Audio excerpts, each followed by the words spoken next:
94 నుంచి 2004 వరకు 2 సార్లు టీడీపీ గెలిచింది. 2004 నుంచి 2014 వరకు 2 సార్లు కాంగ్రెస్ గెలిచింది. 2014 నుంచి మొన్నటి ఎన్నికల వరకు టీఆర్ఎస్ 2 సార్లు గెలిచింది. ఇప్పుడు నేను మీ ముందు గర్వంగా సగర్వంగా చెప్పదలుచుకున్న 10 సంవత్సరాలు నిరంతరాయంగా ఈ రాష్ట్రంలో కాంగ్రెస్ అధికారంలో ఉంటుంది. 2029 పార్లమెంటు ఎన్నికల్లో తెలంగాణ రాష్ట్రం నుంచి 15 పార్లమెంట్లు గెలిపించి రాహుల్ గాంధీని ప్రధానమంత్రిని చేసినప్పుడే మనం ఫైనల్స్ గెలిచినట్టు. అప్పటి వరకు ఎవరు విశ్రమించొద్దు, ఎవరు సెలవు తీసుకోవద్దు, ఎవరు నిరాశ చెందొద్దు. మనందరం సమన్వయం చేసుకోవాలి. ఇంత ఫైనల్స్కి వెళ్ళే సందర్భంలో మహేష్ గౌడ్ గారి భుజ స్కంధాల మీద మల్లికార్జున్ ఖర్గే గారు, కేసీ వేణుగోపాల్ గారు ఇవాళ కీలకమైన బాధ్యత పెట్టిండ్రు. నేను చెప్తా ఉన్నా, ఈ అశోక హోటల్ వేదికగా చెప్తా ఉన్నా, తెలంగాణ రాష్ట్రానికి చివరి ఓసీ ముఖ్యమంత్రి రేవంత్ రెడ్డి. చివరి ఓసీ ముఖ్యమంత్రి ఇంకంతే, ఇదే లాస్ట్ ఓసీ ముఖ్యమంత్రి. తెలంగాణ రాష్ట్రానికి రేవంత్ రెడ్డి చివరి ముఖ్యమంత్రి. మీరు రాసి పెట్టుకోర్రి. చాలా మంది అనుకుంటా ఉన్నారు బీసీలో చైతన్యం రాలే, బీసీలో ఇంకా మేల్కొల్పు రాలే. ఏమో మీరు అనుకుంటారేమో 2028 నాటికి బీసీ వాడు కుర్చీ ఎక్కకపోతే తీర్మానం సచ్చినంత లెక్కపోరు. బాధతో చెప్తా ఉన్నా నేను ఈ మాట. మన్నటి గెలుపు సెమీఫైనల్సే. 2023 తెలంగాణలో రాష్ట్ర ప్రభుత్వాన్ని ఏర్పాటు చేయడం అంటే నేను పిసిసి అధ్యక్షుడిగా ముందుకు నడిపించింది, సిఎల్పిగా బట్టి విక్రమార్క గారు నడిపించి గెలిపించింది సెమీఫైనల్స్ మాత్రమే నేను చెప్పదలుచుకున్నా. వాస్తవంగా ఫైనల్స్ 2029లో ఉన్నాయి. ఢిల్లీ ఎర్రకోట మీద మువ్వన్నెల జెండా ఎగిరేసినప్పుడే, నరేంద్ర మోడీని ఓడించి రాహుల్ గాంధీని దేశానికి ప్రధానమంత్రిని చేసినప్పుడే ఈ దేశంలో మనం ఫైనల్స్ గెలిచినట్టు. మిత్రులారా, నిన్న మన వాడొకడు వీడొకడు మోపాడు. వాళ్ళు వీళ్ళు వాళ్ళ చెంచాగాళ్ళు కార్యకర్తల మీద కేసులు పెట్టాలనో కార్యకర్తల మీద దాడులు చేస్తామనో ప్రయత్నం చేస్తారు. మన ఇంటికి వస్తామని చెప్పారు, కానీ మనోళ్ళే వాళ్ళ ఇంటికి పోయారు. చింతపండు అయినాక చెప్తారు మా ఇంటికి వచ్చి తన్నీరని. సంకనాకనిక విలువాలనా రా చూసుకుందామని. అందుకే నేను చెప్పిన, నేను లేను, శాంతి భద్రతలు వస్తానే చూసి శాంతి భద్రతలను సరిదిద్దండి అని చెప్పిన.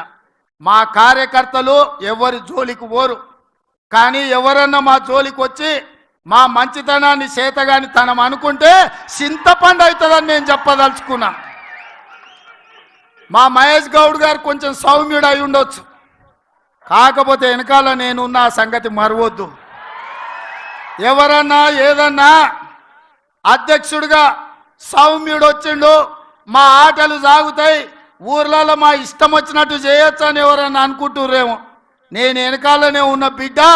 ఎవరన్నా మా కార్యకర్తల జోలికి వస్తే ఒక్కడొక్కడికి ఉంటుందని నేను చెప్తున్నా. మహేష్ గౌడ్ గారు, నా విజ్ఞప్తి ఒక్కటే, ఒక్క పని నాకు పెండింగ్ ఉండిపోయింది.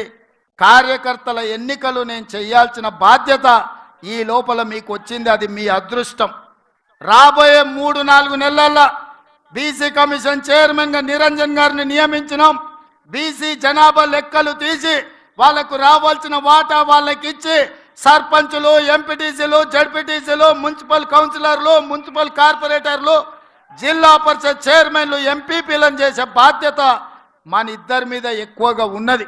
ముఖ్యమంత్రిగా నేను, పిసిసి అధ్యక్షుడిగా మీరు సమన్వయం చేయాలి. ఇప్పటి వరకు జరిగిన ఎన్నికలు, ఎమ్మెల్యేలు, ఎమ్మెల్సీలు, ఎంపీలు ఇవన్నీ నాయకులకు సంబంధించినవి. నాయకులు ఎట్లో గట్ల నడుస్తుంది, కానీ కార్యకర్తలు కష్టాలలో ఉన్నారు.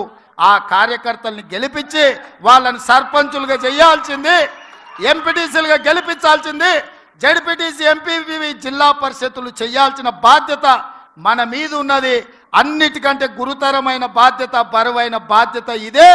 ఈరోజు మీ భుజాల మీద అది ఉన్నది. అందరినీ సమన్వయం చేయండి. గ్రామ గ్రామాన కార్యకర్తలు జెండా మోచినోళ్లను అవసరమైతే ఊపిరైన వదిలిండ్రు, కానీ జెండాను వదలలేదు.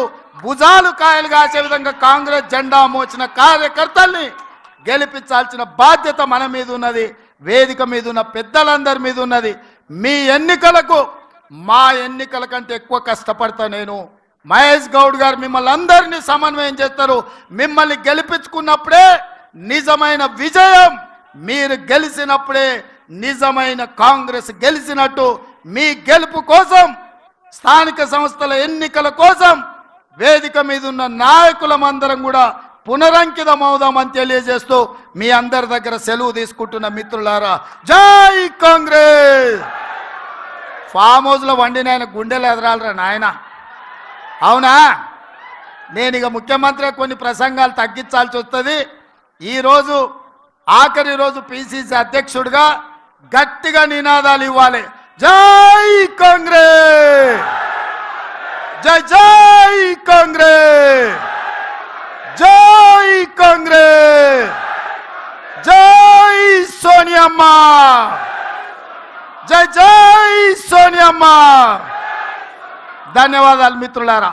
ఇప్పుడు ఆపరేషన్ లేకుండానే మోకాళ్లకు ప్లాస్మా ట్రీట్మెంట్. మీ ఆర్థోపెడిక్ సమస్యలన్నిటికీ రోబోటిక్ టెక్నాలజీ ద్వారా తక్కువ ఖర్చుతో శాశ్వత పరిష్కారం. ఫ్రీ కన్సల్టేషన్, ప్రతి ట్రీట్మెంట్ పై 20% డిస్కౌంట్. ఈ ఆఫర్ కొద్ది రోజులు మాత్రమే. త్వరపడండి. V9 hospitals 9281465842.